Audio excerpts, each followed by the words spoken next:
I'm Ishita Datta, a legal intern at Lexis and Company.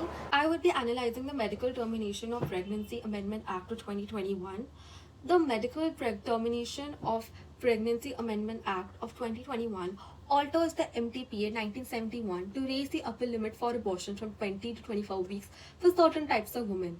The amendment raises the upper gestation limit from 20 to 24 weeks for a particular groups of women, which would be described in the MTPA 2021 and would include rape victims, incest victims, and other vulnerable groups of women such as differently abled women and minors, among other women.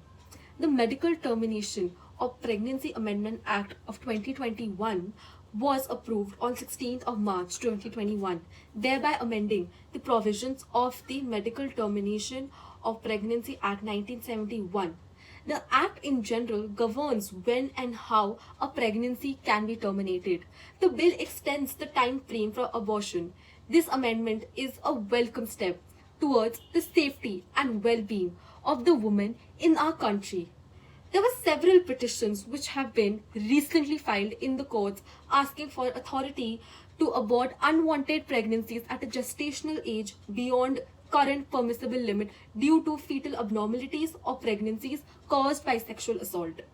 The amendment aims to broaden the scope of safe abortion services available to women and ensure that their dignity, autonomy, secrecy, justice for women who need to end their pregnancy. So some of the key takeaways of the amendments in a nutshell are: 1. Raising the upper gestation limit from 20 to 24 weeks for particular groups of women, which would be described in the MTPA 2021 and would include rape survivors, incest victims, and other vulnerable women, such as differently abled women and even minors.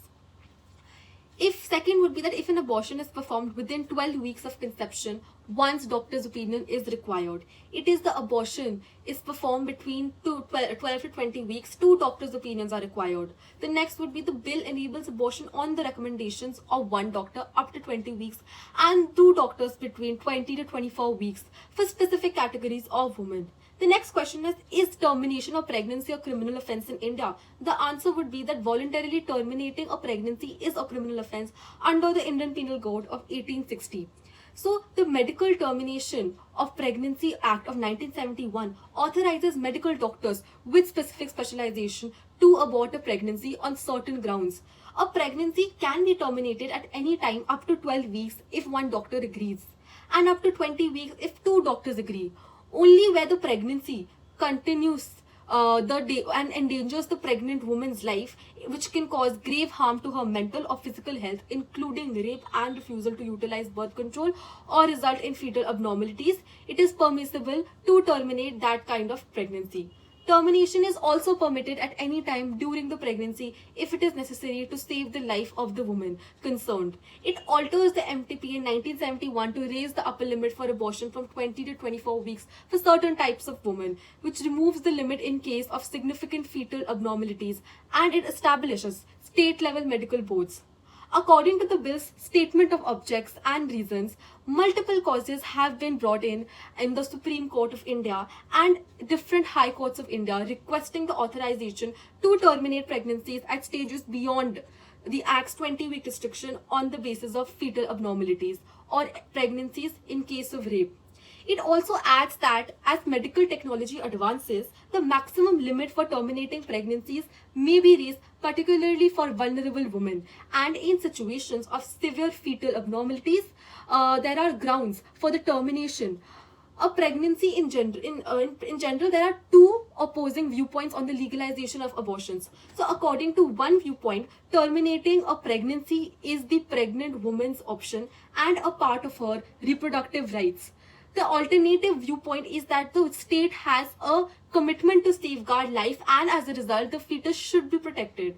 So depending on the considerations such as fetal viability, the point at which the fetus can live outside the womb, fetal abnormalities or harm to the pregnant mother, various countries across the globe have imposed varied requirements and time restrictions for legalizing abortions. In India, the MTBA in 1971 was created as an exemption to the IPC to allow certified medical practitioner to terminate certain pregnancies. The bill does not identify which women are eligible to terminate pregnancies between 20 to 24 weeks and instead leaves it to be determined by rules. So such topics, it may be claimed that it should be specified by the parliament rather than delegated to the executive. A married woman may terminate a pregnancy up to 20 weeks after the failure of a contraceptive technique or device under the Act. Unmarried women can also terminate a pregnancy for this reason under the bill. So what are the powers of the medical board? A medical board will be formed by all state and union territory administrations. The board will decide whether or not a pregnancy can be ended beyond 24 weeks owing to significant fetal abnormalities. So the state government basically appoints a gynecologist, a pediatrician, and a radiologist, a sonologist, and other members to each board. So is the amendment inclusive of transgenders? So under certain instances, the Act and the bill allow pregnant women to terminate their pregnancies. So it is worth noting that India's Transgenders Persons Protection and Rights Act 2019 recognizes transgender as a separate gender. So according to certain medical research, people who identify as transgender and not necessarily as women may get pregnant after taking hormone therapy to transition from female to male. So, necessitating termination services, it is unclear if transgender people will be protected by the bill because it only covers termination of pregnancies for women. So, what is the outcome of this amendment? So, the Medical Termination of Pregnancy Amendment Act of Bill of 2021 aims at expanding access to safe and legal abortion services on therapeutic, eugenic, and humanitarian or social grounds for women. The amendments include substitution of certain subsections, insertion of certain new clauses under some sections in the existing Medical Termination of Pregnancy Act 1971 with a view to increase the upper gestation limit for termination of pregnancy under certain conditions and to also strengthen the access to comprehensive abortion care and under strict conditions. So without compromising the service and the quality of a safe abortion. Despite these positive changes in the country's reproductive rights for women, abortion has always sparked heat among moral, ethical, political, and legal disputes because abortion is a fulcrum of a much greater ideological conflict in which the fundamental meanings of the family, the state, and the motherhood and the woman's sexuality are fought. It is not simply a medico-technical issue anymore.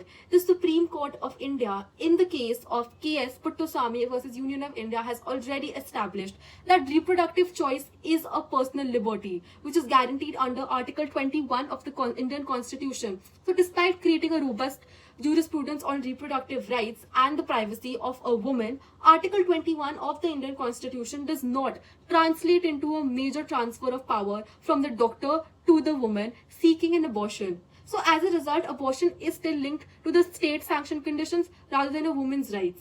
Thank you so much.